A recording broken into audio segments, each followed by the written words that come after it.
दोस्तों, साइबर अपराधी दिन भर 1000 के करीब कॉल करते हैं और कोई ना कोई आदमी उसमें फंस जाता है। इसलिए कि हम साइबर अवेयरनेस पर ज़रा भी ध्यान नहीं दे रहे हैं और जो भी मैं वीडियो डालता हूँ उनको लोग ना अपने परिवार के साथ, अपने दोस्तों के साथ शेयर नहीं कर रहे हैं, बल्कि दिन भर ये कॉल करते हैं कि आपकी फ़ोटो लगी हुई थी और वो जो है मुझसे पैसे मांग रहा था, धमकी दे रहा था कि आपका बेटा पकड़ा गया, आपकी बेटी पकड़ी गई है। इस तरह के लगातार कॉल आ रहे हैं, पर लोग सुनने को तैयार नहीं है कि कम से कम जो मैं कहता हूं कि कितने तरह के साइबर अपराधी स्कैम कर सकते हैं और आपको किस तरह से ठग सकते हैं, कम से कम इसको सुन तो लो। पर लोग सुनने को ही तैयार नहीं है। तो मैं आप सभी लोगों को अलर्ट करता हूं कि कोई भी अगर वीडियो कॉल, मैसेज भेजकर आपके साथ धोखाधड़ी की कोशिश करता है तो आप सतर्क रहें। आजकल साइबर अपराधी ऑटोमेटेड प्री रिकॉर्डेड कॉल से धोखाधड़ी कर रहे हैं। इसमें किसी भी पुलिस अधिकारी की जब कॉल आती है तो लगता है कि जैसे वो स्वयं वीडियो चैट कर रहा है, अथवा जो है वो जो कॉल आ रही है वो किसी पुलिस अधिकारी की है। तो इस तरह से कोई किसी भी कॉल से जो है आप दबाव प्रेशर में ना आए, डरें नहीं। अनजान नंबर से जो भी मैसेज भेजे जाते हैं उस पर कोई भी उस व्यक्ति के कहने पर आप कोई ऐप डाउनलोड ना करें, किसी लिंक पर क्लिक ना करें। साइबर अपराधियों द्वारा जो है FedEx, courier, ED, CBI, DOT, न्यायालय या पुलिस अधिकारियों के नाम लेकर आपको डराया धमकाया जाता है, जैसे कि आपका सिम कार्ड वो आपके नाम से मिसयूज हुआ है, अथवा मैं ईडी से बोल रहा हूँ, ईडी में डिप्टी एसपी बोल रहा हूँ, सीबीआई में डिप्टी एसपी बोल रहा हूँ। अगर आप थोड़ा बहुत ध्यान दें तो उनकी जो भाषा होती है वो पता लग जाती है कि सब साइबर अपराधी हैं। किसी भी विभाग के, किसी भी संगठन के जो पुलिस अधिकारी होते हैं वो इस तरह से कोई कॉल नहीं करते हैं और न ही कोई प्राइवेट नंबर से जो है उसमें आपको कोई लिंक भेजते हैं, ना कोई आपको डिजिटल अरेस्ट करते हैं।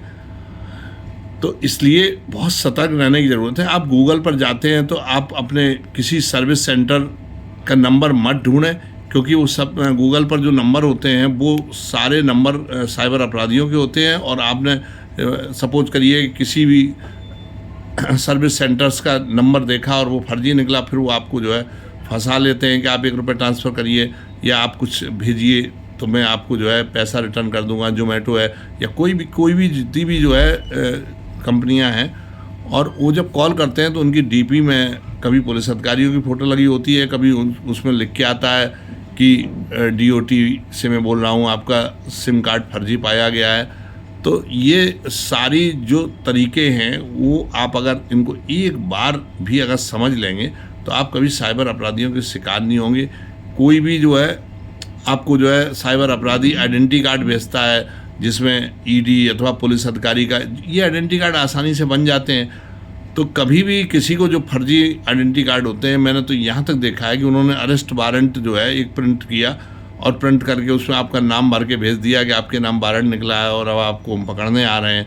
तो आजकल ये जो ऑटोमेटेड प्री रिकॉर्डेड जो कॉल आ रही है, इससे बहुत जल्दी आपको विश्वास हो जाता है। अतः आप साइबर अवेयरनेस में थोड़ा सा जनहित में आप भाग लें, अपने सभी रिश्तेदारों को, अपने परिचितों को, अपने परिवार के लोगों को बैठा लें और बताएं कि कोई भी अनजान व्यक्ति के कहने से कोई ऐप डाउनलोड ना करें। साइबर अपराधियों द्वारा जो है जो भी फेडेक्स, कोरियर के नाम पर, ईडी, सीबीआई, डीओटी, न्यायालय, पुलिस अधिकारियों के नाम पर अगर आपको डरा धमकाया जाता है, जांच के नाम पर आपके अकाउंट का कोई डिटेल मांगा जाता है। कई साइबर अपराधी जो है आपको कॉल करते हैं कि आप ये आरबीआई का, रिजर्व बैंक ऑफ इंडिया का नंबर है, इस नंबर पर आप अपना पैसा ट्रांसफ़र करिए और आपकी जांच के बाद पैसा वापस किया जाएगा। अब ये तो हद हो गई कि आरबीआई का कोई नंबर होता है, कोई उसका अकाउंट होता है, लेकिन लोग ट्रांसफ़र कर देते हैं। 3.5 करोड़ की ठगी बनारस में एक महिला के साथ हुई थी, जिसमें उसने आरबीआई के अकाउंट का बता के साइबर अपराधी ने उसका 3.5 करोड़ रुपये ट्रांसफ़र करा दिया। बहुत सरकार सक्रिय है, पुलिस सक्रिय है, पर लोगों की बेवकूफ़ी की वजह से जो है वो साइबर अपराधी उसका लाभ उठा रहे हैं। लोग कहते हैं पकड़ते नहीं हैं, पकड़े जाते हैं, लेकिन वो पैसा कभी क्रिप्टो करेंसी में लगा देते हैं, बहुत सारा पैसा बरामद नहीं होता है, उनकी जमानतें हो जाती हैं, फिर वही काम करने लगते हैं। तो इसलिए इसमें सतर्क रहने की ज़रूरत है। साइबर अपराध से आप तभी बच सकते हैं जब आप साइबर स्मार्ट बने। कोई बहुत बड़ी चीज़ नहीं है वो साइबर अपराधी।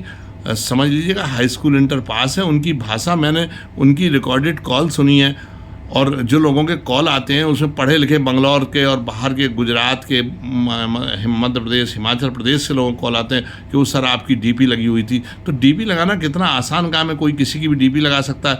तो अगर कोई किसी अधिकारी की डीपी लगाकर आपको कोई डिटेल की जानकारी मांगता है अथवा कहता है, अथवा कोई अनजान कॉल आती है जो आपको कोई ऐप डाउनलोड करने के लिए कहती है, तो कभी ना करें। धोखाधड़ी से बचें। इसका एक ही तरीका है कि आप सतर्क रहें, स्मार्ट रहें, और आप जो है जैसे ही कोई कॉल आती है आप उसको अवॉइड करें।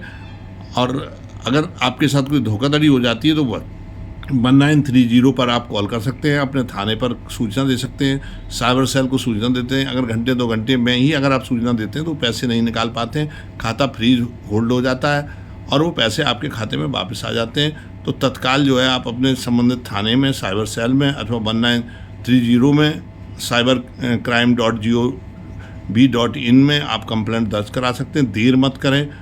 और कहीं भी अगर ये कॉल आता है कि आपके लड़के ने कोई जो अपराध किया है अथवा आपकी लड़की किसी ड्रग्स रैकेट में पकड़ी गई है, सेक्स रैकेट में पकड़ी गई है अथवा किसी अपराध में बंद हुई, तो इन चीज़ों में विश्वास न करो। इस तरह की कोई कॉल से सूचना नहीं दी जाती है और न ही कोई ऐसे पैसे ट्रांसफ़र किए जाते हैं। बहुत आसान चीज़ है।